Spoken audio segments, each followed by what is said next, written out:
गोपी गीत पाठ श्रीमद् भागवत महापुराण के 10वें स्कंद के रास पंचाय अध्याय का 31वां अध्याय है। इसमें 19 श्लोक है।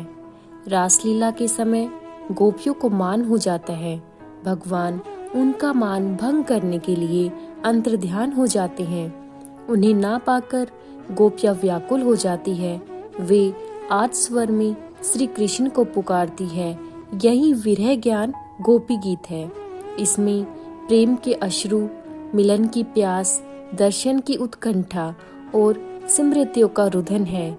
भगवत प्रेम संबंध में गोपियों का प्रेम सबसे निर्मल, सर्वोच्च और अतुलनीय माना गया है। आइए हम इन गोपियों को विनम्रता पूर्वक प्रणाम करें, उन्हें अपने गुरु के रूप में ले। हमें आशीर्वाद दे कि हम उनके जैसा ही मूड रखें, उनके जैसा एक ही मंच पर रहें, ताकि हम भी गोपी गीत गा सकें। गोपियाँ कृष्ण से विनती करती है, आपका कमल हाथ हमारी सभी इच्छाओं को पूरा कर सकता है, इसलिए कृपया इसे हमारे सिर पर रखकर हमें अभय प्रदान करें। गोपियाँ किससे डरती है? वे काम की धधकती आग में जलने से डरते हैं, क्योंकि कृष्ण उनके साथ नहीं है। वे सोचते हैं, अगर कृष्ण हमारे बीच आ जाए तो हम खतरे से बाहर हो जाएंगे। वह निश्चय ही हमारे साथ नृत्य करेगा और हमारे साथ सभी प्रकार की प्रेमपूर्ण लीलाएं करेगा। 6वां श्लोक। हे व्रजवासियों के दुखों का नाश करने वाले, हे महान वीर योद्धा, आपकी महज मुस्कुराहट ही आपके प्रियजनों के घमंड को कम करने के लिए काफ़ी है। हे हमारे प्रिय मित्र, हमें अपने सेवकों के रूप में स्वीकार करो। हम आपके चरण कमलों में पूर्णतः समर्पित हैं। अपना परम प्रशंस्य कमल सदृश मुख दिखाओ। गोपियाँ कहती है, आप व्रजवासियों और सामान्य रूप से लोगों के कष्टों को नष्ट करते हैं। फिर भी यद्यपि हम भी व्रजजन हैं, फिर भी आप हमें कष्ट दे रहे हैं। हमने आपको वृंदावन में बाकी सभी लोगों के संकट दूर करते देखा है, तो हमारा क्यों नहीं? गोपियाँ कृष्ण से कहती हैं, अपनी मुस्कुराहट मात्र से आप कामदेव के बाणों द्वारा उत्पन्न जलती हुई पीड़ा को नष्ट कर देते हैं। तुम्हारी मुस्कुराहट ही काफ़ी होती हमारा घमंड दूर करने के लिए। गायब होकर हमें इतना दर्द देने की कोई अच्छा कारण नहीं था, यह ऊर्जा की बर्बादी थी। ये बातें सुनकर कृष्ण का हृदय द्रवित हो जाता है। ओहो, तुम केवल मुझे मुस्कुराते हुए देखना चाहते हो? वह पूछता है, आप जो प्यार भरे शब्द बोलते हैं उससे मुझे इतनी खुशी मिलती है कि आप जो चाहे मैं आपको देने के लिए तैयार हूँ। गोपियाँ आगे कहती हैं, हम आपकी किंकरी हैं, आपकी पूर्ण समर्पित दासियाँ हैं। गोपियाँ कहती है, हे गोविंद, हम एक मंच पर हैं, आइए समझाएं। आपको कुछ नहीं चाहिए, हमें भी नहीं चाहिए। आपको देना अच्छा लगता है, हमें भी देना पसंद है। जैसा कि आप कहते हैं कि तीनों लोकों में आपके लिए हासिल करने के लिए कुछ भी नहीं है, न तो हमें इस दुनिया में या उसके परे कुछ हासिल करना है, यहाँ तक कि मुक्ति भी नहीं, तो सका हम आपके जैसे ही मंच पर हैं। हालांकि वास्तव में वे चाहते हैं कि कृष्ण उनकी सेवा करने की इच्छा पूरी करें। 7वां श्लोक।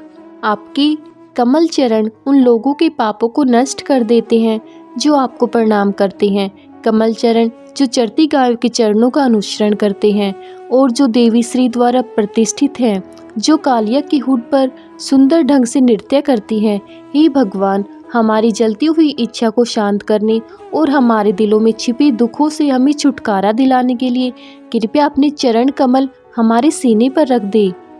गोपियाँ श्री कृष्ण से कहती है, आपके चरण कमल उन देहधारी प्राणियों के सभी प्रकार के पापों को दूर कर देते हैं जो उनके प्रति समर्पित हैं। गोपियों की मनोदशा इतनी गहरी है कि वे बोलते बोलते रो पड़ती है, जबकि हम बस उनकी बातें सुनते हैं और मुस्कुरा देते हैं। हम कृष्ण के वियोग में उनकी पीड़ा को समझने में असमर्थ हैं।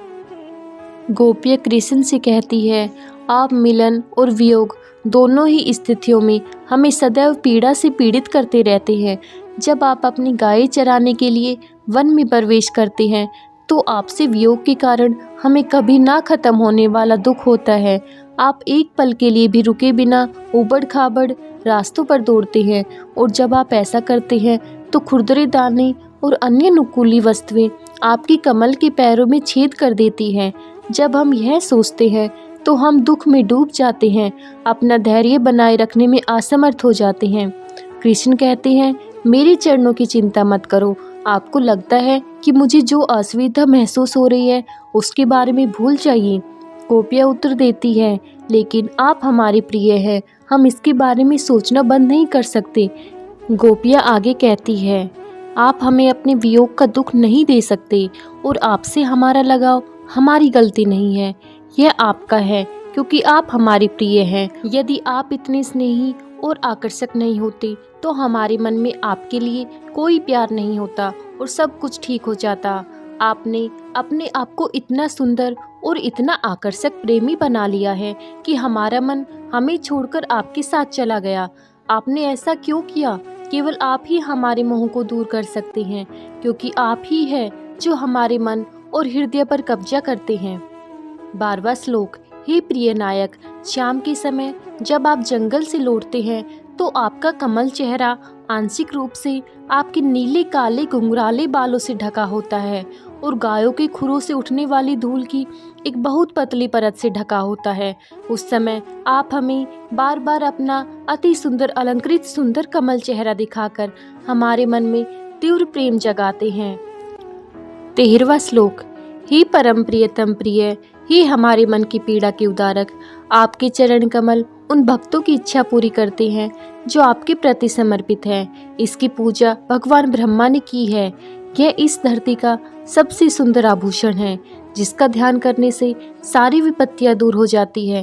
कृपया ऐसे गौरवशाली पवित्र चरणों को हमारी छाती पर रखें। 14वां श्लोक। हे वीर, आपके होठों का रस दिव्य मिलन के आनंद को बढ़ाता है और यह आपसे अलग होने के कारण होने वाले सभी दुखों को दूर करता है। आपके अमृतमय होठ आपकी बांसुरी को दिव्य स्वरों से भरते हुए आवेशपूर्ण रूप से चूमते हैं। जो भी प्राणी उस अमृत को एक बार पी लेता है वह अन्य सभी इच्छाओं और आसक्तियों को भूल जाता है। हे वीर, कृपया हमें अपने होठों का रस पिलाइए। गोपियाँ श्री कृष्ण से कहती है, आपके होठों के अमृत में कई अद्भुत गुण हैं। यह अमृता देता है, यह अमृतमय है और उनका रस भी अमृतमय है। कृपया यह अमृत हमें दे दीजिए। हालांकि आपने हमें यहाँ छोड़ दिया और हम मर रहे हैं। जब हम आपके होठों के अमृत को याद करते हैं तो सुरता के लिए हमारी इच्छा बढ़ जाती है। कहती है, जब आप वेणु बजाते हैं, यह आपके वेणु पर आपके आकर्षक रूपी लाल होठों का सही और पूर्ण चुंबन है। हम भी यही चाहते हैं। श्री कृष्ण कहते हैं, गोपियों, यह वेणु मुझे बहुत प्रिय है क्योंकि यह अंदर से पूरी तरह खोखला है। जब मैं इसे बजाता हूँ तो यह बजता है। मैं इसे जहाँ भी बजाता हूँ यह बजता है। मैं इसे जितनी देर तक बजाऊँ यह भी चलता रहता है। क्या आप अपने बारे में भी ऐसा ही कहते हैं? गोपियाँ उत्तर देती है, हे कांता, हम पहले हमें अपना अर्ध अमृत देंगे और इससे हमें आपको 2 दिव्य गुण ज्ञान और वैराग्य प्राप्त होंगे। आपके होठों की रस में ऐसे असाधारण गुण हैं, यदि कोई पीता है तो उसकी सारी आसक्ति नष्ट हो जाती है। गोपियाँ कहती है, ये अर्धात्मा न केवल एक अद्भुत औषधि है, ये किसी भी प्रकार की अन्य इच्छाओं की प्रवृत्ति को भी दूर करता है और एकमात्र औषधि है जो हमें जीवित रखेगी, क्योंकि जब दान की बात आती है तो आप सबसे बड़ा दाता है। हमें विश्वास है कि आप हमारी रक्षा के लिए हमें यह अमृत देंगे। महाप्रसाद श्री कृष्ण का अर्ध अमृत है। उनका गाना या किसी से बात करना भी उनका अर्ध अमृत है। गोपियाँ अब इस बात पर विलाप कर रही है, वह कितना अधिक धन्य है जो सीधे कृष्ण के होठों के रस का स्वाद लेता है, जिसे ये परम सौभाग्य प्राप्त नहीं परंतु उस अमृत और उसकी दिव्य लीलाओं के बारे में सुनने को मिलता है, वह अभी भी बहुत भाग्यशाली माना जा सकता है। 15वां श्लोक। हे हमारे प्यारे, जिस दिन तुम वन में गए हो उस दिन तुम्हारे दर्शन के बिना एक एक क्षण एक युग के समान बीता जाता है। फिर शाम के समय जंगल से आपके लौटने पर हालांकि हम उत्सुकता से घुंघराले बालों से सुशोभित आपके अति सुंदर कमल के चेहरे को देखते हैं, हम अपनी आंखों की कभी कभार झपकने से बहुत परेशान होते हैं। उस समय ऐसा लगता है कि पलकों का रचयिता सचमुच हमारे प्रति क्रूर है। गोपियाँ श्री कृष्ण से कहती हैं, आप सुबह के समय अत्यधिक सुंदर लगते हैं, जब आप कई दोस्तों से घिरे हुए हैं। अपनी गायों को चराने के लिए वृंदावन के चरागाहों में घूमते हैं, उस समय आप हमें शेष दिन के लिए अपने अलगाव के बारे में सोचकर कष्ट देते हैं। गोपियाँ कहती हैं, जब आप गायों को वृंदावन में चराने के लिए ले जाते हैं तो हमें इतना अलगाव महसूस होता है कि सबसे छोटा क्षण, एक सेकंड का, एक मिनट का हिस्सा हमारे लिए लाखों सहस्त्राब्दियों का हो जाता है। उनका प्रेम इतना ऊंचा है कि उन्हें एक क्षण का वियोग एक युग के समान लगता है, और इसके विपरीत भगवान से मिलने के एक युग में समय उनके लिए सत्य की तरह बीत रहा है। 16वां श्लोक।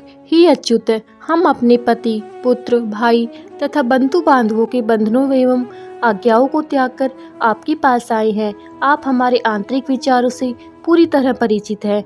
हम आपके दिव्य संगीत से मुक्त होकर आए हैं। ये धोखेबाज, आपके अलावा और कौन रात के अंधेरे में असहाय महिलाओं के समूह को छोड़ देगा। गोपियाँ श्री कृष्ण से कहती है, हालांकि आमतौर पर किसी व्यक्ति के लिए वरिष्ठों की अवज्ञा करना बहुत अपमानजनक माना जाता है, हमने अपने वरिष्ठों के आदेशों की उपेक्षा की, उनसे झगड़ा किया और आपसे मिलने के लिए यहाँ आए। हे अच्युत, आप हमारी दृष्टि से गायब हो गए। आप स्वयं को हमें दिखाने के मामले में असफल हो गए। इस प्रकार क्या अच्युत नाम आपके कर्मों के विपरीत नहीं है। गोपियाँ आगे कहती है, आप अपने महान हट से निश्चित रूप से अचूक हैं। आपका मन हट की हद तक एकाग्र है। हम आपके दर्शन की अभिलाषा के कारण निरंतर रोते रहे हैं और अपने दुखदायी कष्ट के कारण आपको पुकारते रहे हैं, फिर भी आप हमसे ना मिलने पर आमादा हैं। हमें कष्ट पहुंचाने का आपका दृढ़ संकल्प है और इस पर आप अच्युत हैं। आप हमें कष्ट देने से कभी नहीं चूकते। कृष्ण ने पूछा, गोपियों, फिर तुम मेरे पास क्यों आई। गोपियाँ उत्तर देती है, आप ही थे जिन्होंने हमें बुलाया था। हम यहाँ अपनी मर्जी से नहीं आए, हमें आने की इच्छा नहीं थी। हमारे यहाँ आने का कारण आप ही है। कृष्ण कहते हैं, नहीं नहीं, मैंने तुम्हें नहीं बुलाया। मैंने तुम्हें कब और कैसे बुलाया। गोपियों ने उत्तर दिया, आपने सभी परिणामों की पूरी जानकारी के साथ जानबूझकर अपनी बांसुरी बजाई। आप जानते थे कि हम आपकी बांसुरी गीत से अप्रतिम रूप से आकर्षित होंगे और निश्चित रूप से हम आपके पास तोड़ने से खुद को नहीं रोक पाएंगे, क्योंकि हम आपके और केवल आपके हैं। कृष्ण पूछते हैं, यदि आप मेरे इरादे और मेरा स्वभाव को जानते हैं तो आप क्यों आए। गोपियों ने उत्तर दिया, आप अपनी बांसुरी को मधुरता से बजाने में इतने कुशल हैं कि सभी प्रकार की ध्वनियाँ और धुनें इसके गीत में मिल जाती है। इसकी धुन निचले सुरों से उच्च सुरों की ओर बढ़ते हुए कांपती है और फिर गिर जाती है। आप कई धुनें जानते हैं जो इतनी खूबसूरत है कि हर कोई उनकी ओर आकर्षित हो जाता है, और आप यह जानने में माहिर है कि कौन सी ध्वनि और राग विभिन्न लोगों और प्राणियों को आकर्षित करने में सक्षम है। इसलिए हम हिरण की तरह आपके पास आए हैं। गोपियाँ कहती है, तुम धोखेबाज हो। इससे भी अधिक आप धोखा देने के लिए ही धोखा देते हो। कोई कुछ पाने के लिए दूसरों को धोखा देता है, परंतु तुम्हें कुछ नहीं मिलता और तुम कुछ नहीं चाहते। पहले हम इस धारणा के अधीन थे कि आपको अच्युत कहा जाता है, क्योंकि आप अपने कई परिष्कृत गुणों को प्रदर्शित करने में कभी असफल नहीं होते। लेकिन अब हम समझते हैं कि आप अच्युत हैं, क्योंकि आप अपनी धोखाधड़ी का प्रदर्शन करने से कभी नहीं चूकते। आपने हमें बुलाया और अपना बना लिया। अब आपके गायब होने से अनुबंध का उल्लंघन हुआ है। यह आप पर अच्छा प्रभाव नहीं डालता। 17वां श्लोक। हे प्रिय, आपको गुप्त स्थानों में हमारे साथ अतरंग बातचीत करते हुए देखा है। आपका सुंदर मुस्कुराता हुआ चेहरा जो हमारी कामों की इच्छाओं के लिए प्रेरणा का काम करता है। आपका प्यार से हमें देखना और आपकी विशाल छाती जो देवी का शाश्वत विश्राम स्थान है। भाग्य की आपसे मिलने की हमारी लालसा कई गुना बढ़ गई है और हमारा मन बार बार भ्रमित हो रहा है। गोपियाँ समझती है, हे रमण, जब हम एकांत में मिले और आपके प्रेम की गुप्त फुसफुसाहट सुनी तो हमारे हृदय में तीव्र इच्छा का उदय हुआ। आपके पास 5 विशेषताएं हैं। आपने इन बाणों का उपयोग हमारे दिलों को छेदने के लिए किया। आपका पहला तीर आपके साथ पहले एकांत स्थानों में की गई बातचीत के मधुर शब्द थे। दूसरा तीर आपके मोहक शब्दों के कारण हमारे हृदय में उत्पन्न हुई अभिलाषा थी। गोपियाँ आगे कहती है, आपका तीसरा तीर आपका दीप्तिमान आकर्षक मुस्कुराता हुआ चेहरा। एक खूबसूरत फूल मुस्कुरा सकता है लेकिन बोल नहीं सकता। दूसरी ओर आप न केवल मनमोहक हैं बल्कि अपनी मधुर मनमोहक बातों से भी मनमोहक है। गोपियों ने कृष्ण की प्रेम भरी दृष्टि को देख लिया था। उन्होंने उसे अपनी आंखों में प्यार से देखते हुए देखा था और अब वे उससे कहते हैं, पांचवा तीर आपकी विशाल छाती है जहाँ देवी लक्ष्मी का पवित्र निवास है। यह सभी प्रकार की सुंदरता का निवास है क्योंकि लक्ष्मी वहाँ निवास करती है। आपकी सराहनीय छाती के दर्शन ने हमें मंत्रमुग्ध कर दिया है। 18वां श्लोक। हमारे प्रिय आपका स्वरूप व्रजवासियों के दुखों को पूरी तरह से नष्ट कर देता है और पूरे विश्व को अतुलनीय शुभता का आशीर्वाद देता है। हमारे हृदय जो आपको ही चाहते हैं आपके हृदय रोग से व्यथित हैं, इसलिए कृपया हमें अपने दिव्य रूप की थोड़ी सी दवा दान में दे जो आपके प्रियजनों को ठीक कर सकती है। गोपियाँ कहती है, आपका स्वरूप पूरे ब्रह्मांड के लिए शुभ है। यह सच है कि आपकी सब कष्ट दूर करने और सबको सुख देने के लिए अवतरित हुई है, लेकिन यह उन लोगों के लिए जो व्रज में रहते हैं और विशेष रूप से हमारे लिए जो यहाँ आपके लिए ललायित हैं। गोपियाँ कहती है, कृपया हमें कुछ ऐसा दीजिए जिससे हमारे दुख और हमारे हृदय की जलन दूर हो जाए। कृष्ण गोपियों से पूछते हैं, तुम किस चीज़ के लिए ललायित हो? गोपियों ने कहा, आप हमें अत्यंत प्रिय हैं चरम सीमा तक, और इसलिए हम हमेशा आपके बारे में और आपको खुश करने के तरीकों के बारे में सोचते रहते हैं। यह हमारी आत्मा की इच्छा है। जब तक हम आपका दर्शन नहीं कर लेते तब तक हम संतुष्ट नहीं हो सकते। हम आपको और आपको अकेला चाहते हैं और कुछ भी हमें राहत नहीं दे सकता। गोपियों को लगता है कि कृष्ण कह सकते हैं, सभी व्रजवासी मेरे प्रति प्रेम और स्नेह रखते हैं। वे सदैव भगवान से तथा अन्य सभी महानुभावों से प्रार्थना करते हैं, कृपया हमारे कृष्ण को प्रसन्न रखें। आप में और बाकियों में क्या अंतर है? गोपियों ने अपनी ही इच्छा अपने हृदय में छिपा रखी है। कृष्ण इसे खुलकर देखना चाहते हैं लेकिन यह खुलकर नहीं देखा जा सकता। गोपियाँ कहती हैं, बात यह है कि हम केवल व्रजवासी नहीं हैं। कृष्ण पूछते हैं, तो फिर तुम कौन हो? गोपियाँ कहती हैं, हम गोपियों के लिए हम तुम्हारे हैं और तुम हमारे हो। आप हमारी जान हैं। हम आपके बिना नहीं रह सकते, जैसे एक शरीर चेतना के बिना नहीं रह सकता। हमें हृदय रोग है। आप एक बहुत ही विशेष चिकित्सक हैं, इसलिए कृपया हमें इसका प्रतिकार करने और इसे दूर करने के लिए कोई उपाय बताएं। 19वां श्लोक। क्योंकि आपके चरण कमल से भी अधिक कोमल है, इसलिए हम उन्हें अपनी छाती पर रखते समय अत्यधिक सावधानी बरतते हैं।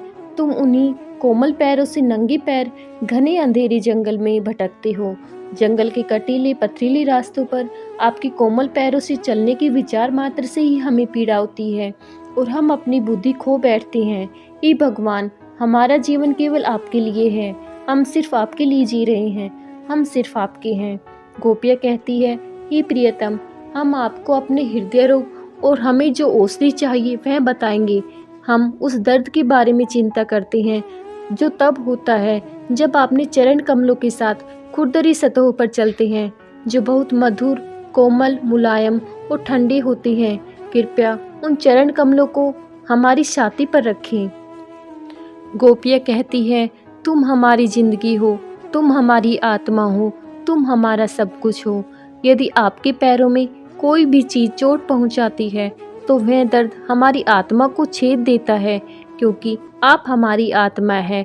हो सकता है आपको दर्द महसूस ना हो, लेकिन हमें दर्द महसूस होता है। श्री सुखा महर्षि ने कहा, हे परीक्षित, इस प्रकार ब्रज की गोपियाँ अपने प्रिय कृष्ण को देखने की तीव्र उत्सुकता से भरी हुई अब अपनी भावनाओं को रोक नहीं सकी। विरह और विलाप में डूबी हुई उन्होंने बहुत से शोकपूर्ण शब्द कहे। उनकी आवाज़ हृदय विदारक और मधुर थी। जब श्री कृष्ण गोपियों की यह प्रार्थना सुनते हैं तो उनके शब्द उनके हृदय में उतर जाते हैं। वह उनकी जीवन श्वास और स्वयं उनका जीवन है। इसलिए जब वे रोते हैं और इस तरह से बोलते हैं तो उनका दिल पिघल जाता है। वह सोचता है, मुझे अपने आप को अब और नहीं छिपाना चाहिए, मुझे उनके सामने उपस्थित होना होगा। श्रीमद् भागवतम में वे कहते हैं, मैं अपने शुद्ध भक्तों का हृदय हूँ और मेरे शुद्ध भक्त मेरे हृदय है।